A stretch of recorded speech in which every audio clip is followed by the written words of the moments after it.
Assalamualaikum warahmatullahi wabarakatuh. Perkenalkan, saya Makfiras Akila dengan NPM 26, ditemani oleh dua rekan saya, Nurafa Hermawati dengan NPM 01 dan Afrida Widya Syahira dengan NPM 24. Pada kesempatan kali ini, kami akan mereview alat dari Super Pro Designer. Untuk alat yang akan kami review saat ini adalah Heat Exchanger.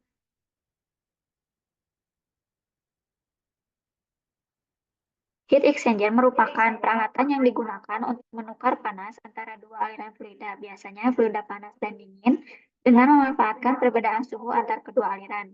Penukar panas ini sering digunakan dalam proses industri seperti kimia, petrokimia, dan makanan. Input dan output khusus yang terdapat dalam heat exchanger ini diantaranya yang pertama ada shell side input, yaitu pot khusus untuk aliran masuk pada sisi shell, yaitu lapisan luar penukar panas. Lalu ada tube side input, yaitu pot khusus untuk aliran masuk pada sisi tube atau pipa di dalam penukar panas.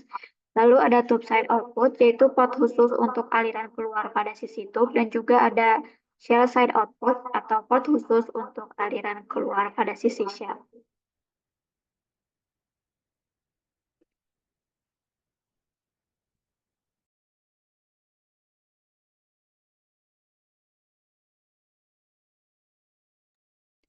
Untuk perhitungan dari heat exchanger sendiri, yaitu operasi ini tuh memodelkan perpindahan panas dari aliran panas ke aliran dingin melalui penggunaan penukar panas.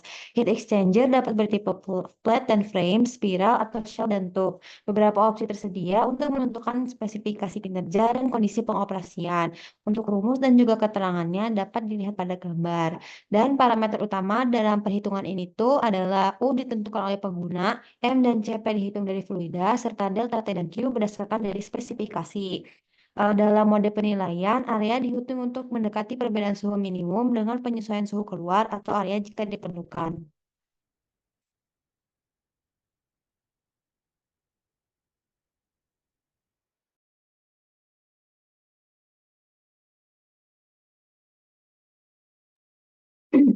Untuk alat pertama dalam heat exchanger ini ada pasteurization, yaitu merupakan prosedur unit yang mensimulasikan proses pasteurisasi sekaligus menghitung inaktivasi mikroorganisme dan kinetika degradasi komponen makanan. Peralatan yang digunakan terdiri dari 3 jenis heat exchanger, yaitu pemanas, pendingin, dan regenerator yang semuanya bekerja dengan aliran berlawanan arah atau counterflow. Pengguna atau user memiliki opsi untuk menyertakan atau menghilangkan regenerator dalam konfigurasi sistem. Pasteurization ini biasanya digunakan dalam industri makanan seperti susu atau jus. Nah, detail komponen dalam pasteurization ini yang pertama adalah operating mode atau mode operasi. Pasteurization ini dapat berjalan dalam mode continuous atau kontinu atau semi continuous. Yaitu lalu ada host equipment atau peralatan utama, yaitu pasteurizer. Lalu ada emission spot atau port emisi. Untuk pasteurization ini tidak memiliki port emisi atau ventilasi. Lalu tidak ada port masukan atau keluaran khusus atau tidak ada input atau output khusus pada pasteurization. Lalu untuk input ini, D ini merupakan aliran masuk. Biasanya itu berupa bahan cair seperti susu atau jus yang masuk ke dalam sistem untuk diproses. Biasanya bahan ini memiliki suhu awal yang lebih rendah dibandingkan suhu yang dibutuhkan untuk pasteurisasi.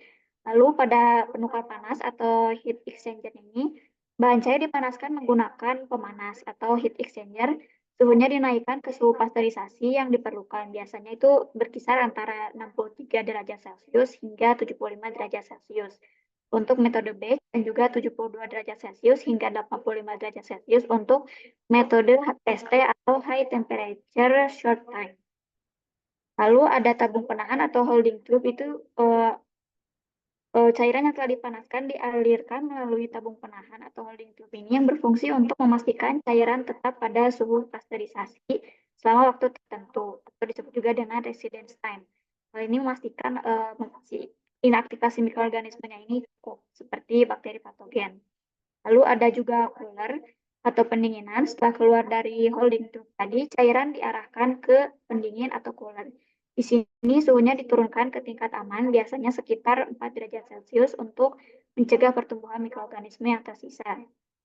Lalu setelah itu ada regenerator yang sifatnya ini opsional untuk sebagai penghematan energi. Jadi cairan yang akan masuk ke pemanas ini dapat terlebih dahulu melewati regenerator, di mana cairan yang sudah dipanaskan mentransfer sebagian panasnya ke cairan dingin yang masuk. Nah, ini akan meningkatkan efisiensi energi dengan mengurangi kebutuhan pemanasan tambahan. Lalu ada output, cairan yang telah dipasteurisasi dan didinginkan dikeluarkan sebagai produk akhir yang aman untuk dikonsumsi dengan mikroorganisme patogen yang telah diminimalkan. Bisa di next. Berikut ini merupakan tadi peralatan utama dalam pasteurization yaitu pasteurizer. Next. Lalu ada operasi yang digunakan dalam pasteurization. Yang pertama adalah pasteurisasi. Model ini menghitung variabel-variabel yang berkaitan dengan ukuran pasteurisasi, termasuk tabung penahan atau holding tube, serta 3 heat exchanger terpisah, yaitu pemanas, pendingin, dan juga regenerator. Model ini juga memperhitungkan proses inaktivasi mikroorganisme dan degradasi komponen makanan yang terjadi selama pasteurisasi. Lalu ada CIP atau clean in place, proses pembersihan peralatan tanpa pembongkaran untuk menjaga kebersihan. CIP ini sering digunakan dalam industri farmasi dan juga industri makanan. Lalu ada hold atau penahanan, yaitu operasi menahan bahan pada kondisi tertentu, biasanya suhu, selama waktu tertentu untuk stabilisasi seperti pada pasteurisasi. Lalu ada SIP atau steam in place, sterilisasi peralatan menggunakan uap langsung tanpa pembongkaran. Dan SIP ini penting dalam menjaga kebersihan dan juga sterilitas alat. Lalu berikut ini merupakan perhitungan dan juga rumus-rumus yang digunakan dalam pasteurization. Yang pertama ini adalah untuk perhitungan luas area heat transfer. Untuk rumusnya bisa dilihat pada slide berikut. Bisa di next. Lalu ada perhitungan, ini masih luas area heat transfer. Lalu selanjutnya adalah perhitungan untuk ukuran holding tube. Untuk rumusnya sendiri bisa dilihat pada slide.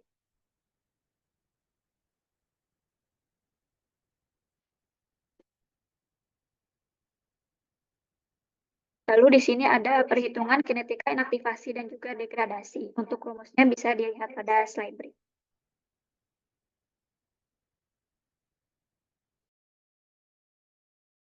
Selanjutnya ada heating. Untuk deskripsi dari alat ini sendiri, yaitu prosedur ini memodelkan peningkatan suhu aliran kontinu atau aliran batch. Panas disediakan oleh bahan pemanas sesuai yang ditentukan oleh pengguna. Detail dari komponennya terdiri dari operating mode atau mode operasi, dapat berjalan dalam mode continuous atau semi-continuous. Host equipment-nya atau peralatan utama menggunakan perangkat heater sebagai alat pemanas, dan emission port atau port emisinya tidak memiliki port emisi, dan special input atau outputnya itu tidak ada. Operasi yang didukung dalam alat ini tuh ada heat atau pemanasan. Operasi utama untuk menaikkan suhu bahan menggunakan alat pemanas sesuai prosedur heating. Untuk CIP, hold, dan SIP-nya sama dengan alat-alat yang lainnya atau sama seperti sebelumnya seperti pasteurization. Berikut ini adalah contoh dari mesin heater yang biasanya digunakan pada alat-alat pemanas seperti microwave, oven, ataupun perubahan untuk penyedia air panas. Perhitungan atau model calculation dari heating sendiri itu memodelkan peningkatan suhu aliran kontinu atau aliran batch. Panas disediakan oleh bahan pemanas sesuai yang ditentukan oleh pengguna. Parameter utamanya di sini ada U, heat transfer coefficient, dan Q, heat load, sedangkan M, mass flow rate, dan Cp, yaitu specific heat, dihitung berdasarkan fluida. Jika area perpindahan panas A yang dihitung melebihi batas, program akan mengasumsikan beberapa unit paralel. Dan rumusnya dapat dilihat pada gambar juga keterangannya.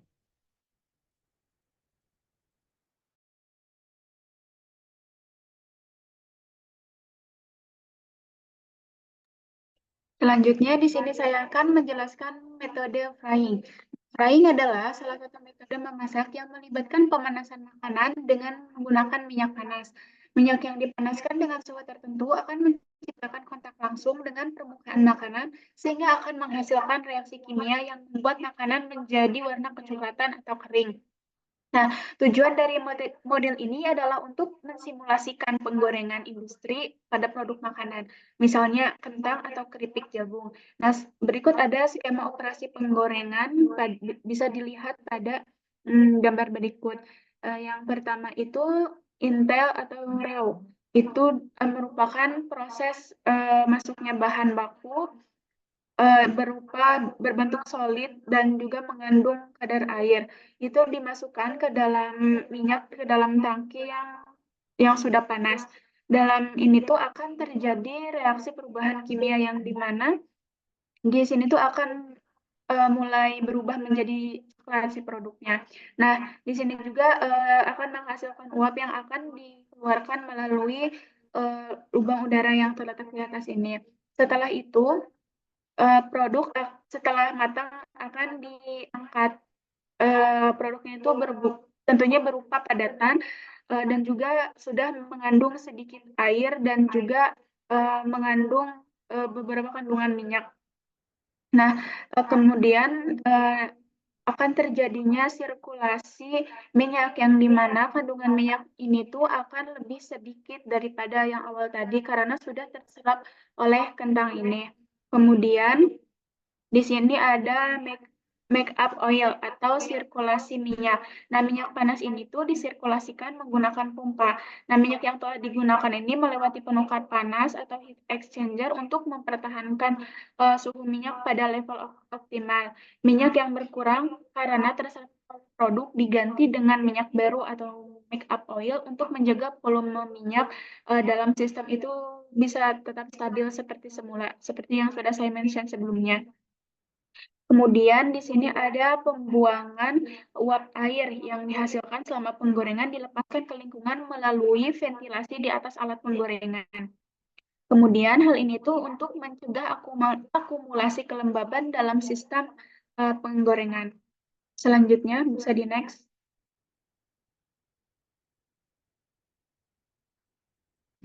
Kemudian di sini ada parameter yang bisa mempengaruhi frying. Yang pertama itu ada material balance atau neraca material, bertujuan untuk menghitung perubahan massa air dan minyak selama proses penggorengan. Penyerapan minyak, yaitu untuk mengukur jumlah minyak yang terserap ke dalam produk. Nah, parameter ini itu sangat penting untuk menentukan kualitas produk, nilai gizi, dan stabilitas produk selama penyimpanan. Parameter yang kedua yaitu energi balance atau neraca energi yang bertujuan untuk menghitung kebutuhan energi untuk menjaga suhu produk dan minyak dalam proses penggorengan. Nah, parameter yang perlu diatur itu seperti laju resirkulasi minyak dan suhu minyak masuk setelah keluar dari penukar panas. Parameter yang ketiga yaitu equipment sizing, itu ukuran peralatan. Hal ini itu bertujuan untuk menentukan kapasitas maksimum alat untuk menghindari overloading. Parameter ini sangat penting untuk memastikan alat bekerja secara optimal dan sesuai kebutuhan produksi. Nah, mode operasi atau design mode atau rating mode. Parameter ini itu bisa membantu untuk memilih metode desain atau penilaian kapasitas berdasarkan kebutuhan yang spesifik. Lalu dilanjut. Nah, ada parameter lain yang perlu diperhatikan. Yang pertama ada frying time atau waktu frying, kemudian heat transfer, yang ketiga ada oil temperature, yang selanjutnya ada penguapan air atau water evaporation, kemudian ada penyerapan minyak atau oil uptake, selanjutnya ada sifat dan komposisi bahan pangan, dan terakhir yaitu ada reaksi kimia. Reaksi kimia ini dibagi menjadi tiga, yaitu ada reaksi Maillard, yang kedua ada karamelisasi, dan yang ketiga ada oksidasi minyak. Nah, reaksi Maillard adalah reaksi antara gula dan asam amino yang menghasilkan warna coklat keemasan dan aroma khas pada makanan yang digoreng. Kemudian ada karamelisasi, yaitu gula dalam bahan pangan itu mengalami pemanasan dan menghasilkan warna dan rasa yang khas. Nah, selain menghasilkan warna dan rasa yang khas, ini tuh bisa membuat makanan terasa lebih renyah dan enak untuk dinikmati. Kemudian yang ketiga ada oksidasi minyak. Nah, selama frying, minyak dapat teroksidasi karena kontak dengan udara, menghasilkan senyawa yang mempengaruhi rasa dan kesehatan, tergantung dari kualitas minyak itu sendiri. Selanjutnya di sini ada perhitungan dari frying, yaitu yang pertama ada material balance, yang pertama ada moisture loss atau kehilangan air, bisa dilihat seperti rumus yang ada gambar di sini. Yang kedua ada penyerapan minyak atau oil uptake, bisa dilihat pada gambar berikut. Boleh di next. Oke, mungkin cukup sekian presentasi dari kelompok kami. Mohon maaf bila ada banyak kekurangan. Wassalamualaikum warahmatullahi wabarakatuh.